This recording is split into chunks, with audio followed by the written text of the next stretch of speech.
1857 সাল। কলকাতার Barrackpore cantonment east India company সেনাবাহিনীর অন্যতম প্রধান ঘাঁটি। এখান থেকেই বিদ্রোহের ধ্বজা আকাশের বুকে উড়েছিল।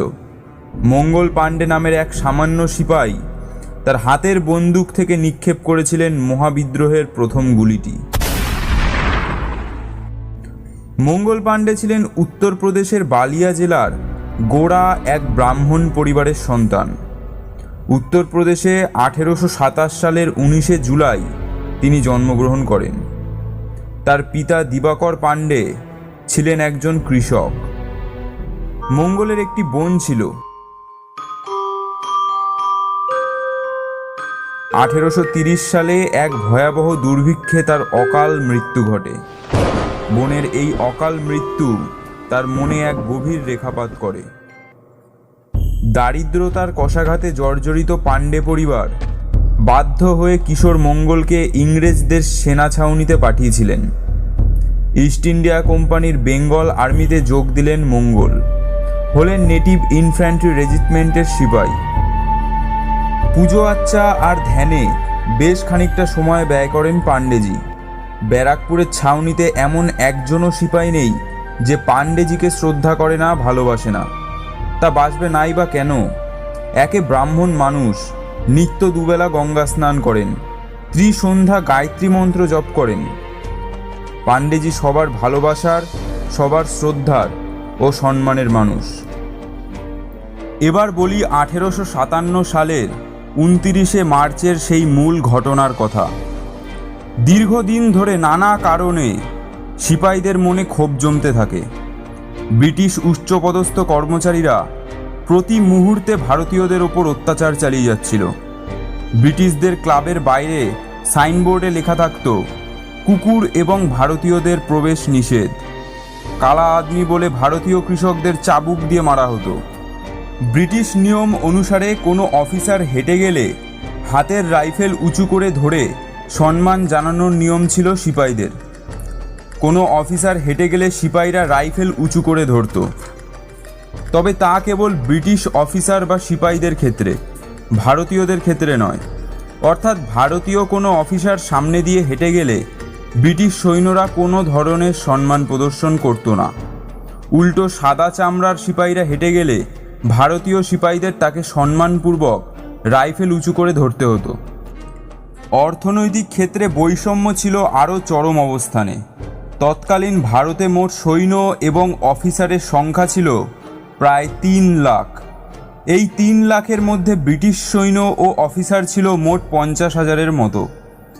মোট সৈন্যের পেছনে বাজেট ছিল প্রায় 98 লক্ষ পাউন্ড, যার মধ্যে 56 লক্ষ পাউন্ড খরচ হতো 50,000 ব্রিটিশ সিপাহী ও অফিসারদের লালসা মেটাতে, আর বাকি 42 লক্ষ পাউন্ড খরচ হতো প্রায় 2.5 লাখ ভারতীয় সেনা সদস্যের পেছনে। এদের প্রত্যেকের মাসিক বেতন ছিল মাত্র 7 রুপি। যুদ্ধে কোনো সেনা সদস্য নিহত হলে তাদের কোনো দায়ভারও ব্রিটিশ সরকার গ্রহণ করত না।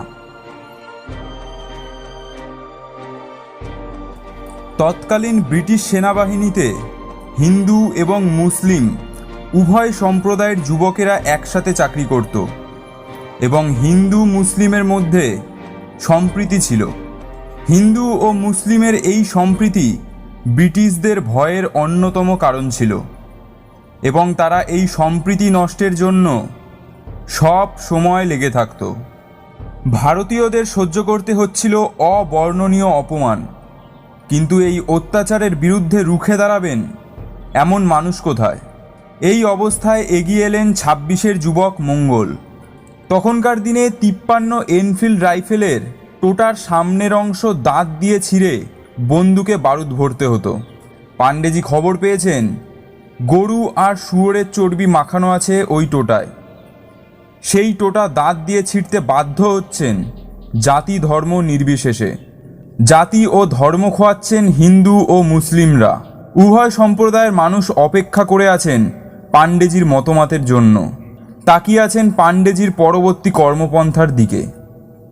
একদিন গভীর রাতে কয়েকজন মিলে পাণ্ডেজির সাথে দেখা করতে এসেছিল।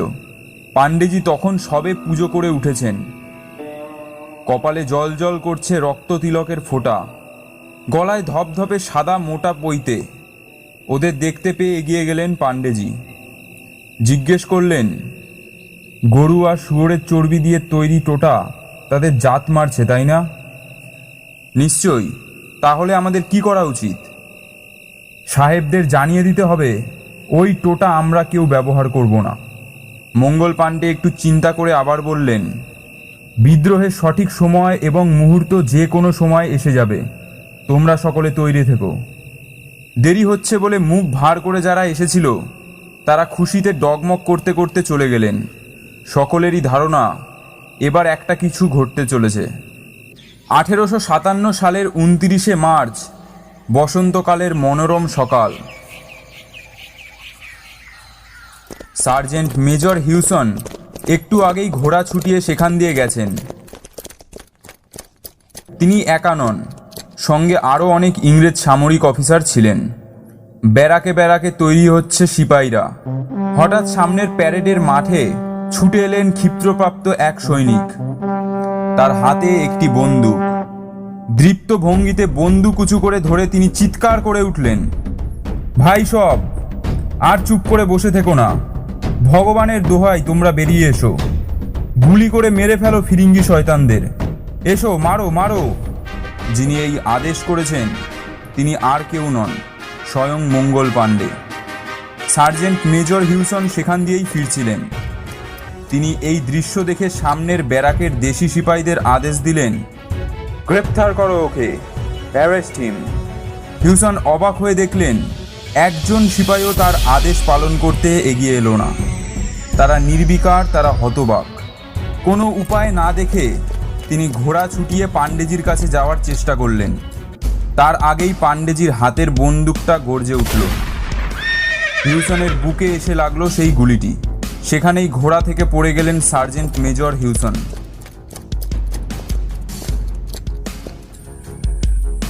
এদিকে গোলমাল কানে গিয়েছিল লেফটেন্যান্ট বাগের। গুলির শব্দও শুনেছেন তিনি ঘোড়া ছুটিয়ে সেদিকে আসতেই মঙ্গল পাণ্ডের বন্দুক থেকে ছুটে গেল আর একটা গুলি। কিন্তু সেটা বাফের গায়ে না লেগে গুলিটা লাগলো ঘোড়ার পিঠে। সাওয়ার শুদ্ধ ঘোড়া মাটিতে পড়ে গেল। মাটি থেকে লাফিয়ে উঠে মঙ্গল পাণ্ডেকে লক্ষ্য করে গুলি ছুড়লেন বাফে। পাণ্ডেজির মাথা ঘেঁষে গুলিটা বেরিয়ে গেল। মঙ্গল পাণ্ডের বন্দুকের গুলি ফুরিয়ে গিয়েছিল। কোমর থেকে তরোয়ালটা টেনে নিয়ে মঙ্গল পাণ্ডে ছুটলেন বাফের দিকে। বাপ গুলি চালানোর আগেই পাণ্ডেজি ঝাঁপিয়ে পড়লেন বাফের ওপর। তারপর তরোয়ারের এক আঘাতে বাফের মাথাটা নেমে এলো গলা থেকে। ততক্ষণে খবর পৌঁছে গেছে ইংরেজদের ডেরায়। ঘোড়া ছুটিয়ে সেখানে এলেন কর্নেল হুইলার। মঙ্গল পাণ্ডেকে দেখে তিনি গর্জে উঠলেন। সিপাহীদের মধ্যে একজন শান্ত গলায় বলে উঠল, পাণ্ডেজির গায়ে আমরা কেউ হাত দেব না।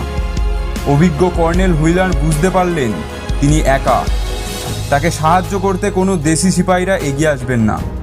তিনি তাড়াতাড়ি ঘোড়া ছুটিয়ে চলে গেলেন ইউরোপীয়দের সেনা ছাউনির দিকে। তাদের আদেশ দিলেন মঙ্গল পাণ্ডেকে গ্রেপ্তার করতে। ইউরোপীয় সেনারা ঘোড়া ছুটিয়ে এসে ঘিরে ফেলল মঙ্গল পাণ্ডেকে। পাণ্ডেজি বুঝলেন তিনি একা অতগুলো গোড়া সেনার সঙ্গে লড়তে পারবেন না। ততক্ষণে তিনি তার বন্দুকে টোটা ভরে নিয়েছেন। বন্দুক তার বুকে রেখে গুলি চালিয়ে দিলেন। কিন্তু তার দুর্ভাগ্য, গুলিটা তার হৃৎপিণ্ডে না লেগে অন্যদিকে লাগলো। রক্তাক্ত মঙ্গল পাণ্ডে পড়ে গেলেন, কিন্তু মারা গেলেন না। 6 এপ্রিল 1857 সামরিক আদালতে মঙ্গল পাণ্ডের বিচার সভা বসেছে। তিনি একথা অস্বীকার করলেন না যে তিনি হিউসনকে মেরেছেন, বাফকে হত্যা করেছেন, আর তার জন্য তার কোনো অনুশোচনাও নেই। সামরিক আদালতের বিচারে মঙ্গল পাণ্ডে দোষী সাব্যস্ত হলেন, তার ফাঁসির হুকুম হলো।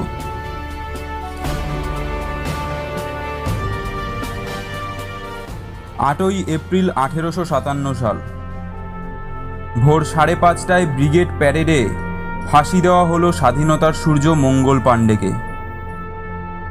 তার রুগ্ন ঝুলন্ত শরীরটা অনেকক্ষণ রাখা হয়েছিল খোলা আকাশের নিচে, যাতে এই ভয়ানক দৃশ্য দেখে অন্য সিপাহীরা বিদ্রোহী হওয়ার সাহস না করে।